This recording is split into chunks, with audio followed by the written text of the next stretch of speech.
आलेले आहे। मागण्या काय होतात, काय विषय होता, काय सांगता?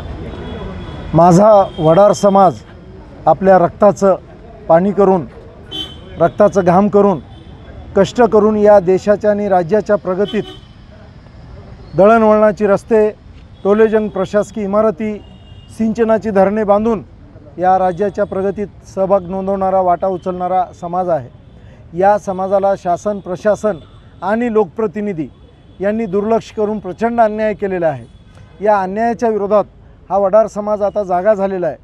केवळ एका हाकेवर हा समाज एकत्र येऊन आपल्या आरक्षणासाठी, वडार समाजाला अनुसूचित जमातीचं आरक्षण मिळावं ही मुख्य मागणी आणि काही स्थानिक मागण्या घेऊन या ठिकाणी रस्त्यावर प्रतिकात्मक दगडफोडो आंदोलन, धरणे आंदोलन करून या ठिकाणी आपल्या मागण्या सरकारपर्यंत पोहोचवण्याचं काम केलेलं आहे। मागण्या मान्य नाही झाल्या तर काय पुढचं पाऊल असेल? ही सुरुवात आहे, नांदेडचं पहिलं आंदोलन आहे।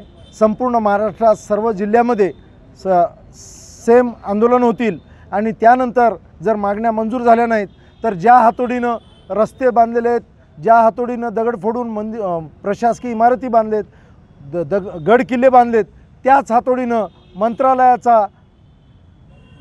मंत्रालयाची इमारत पाडण्यासाठी वडार समाज मुंबईला पोहोचू शकतो।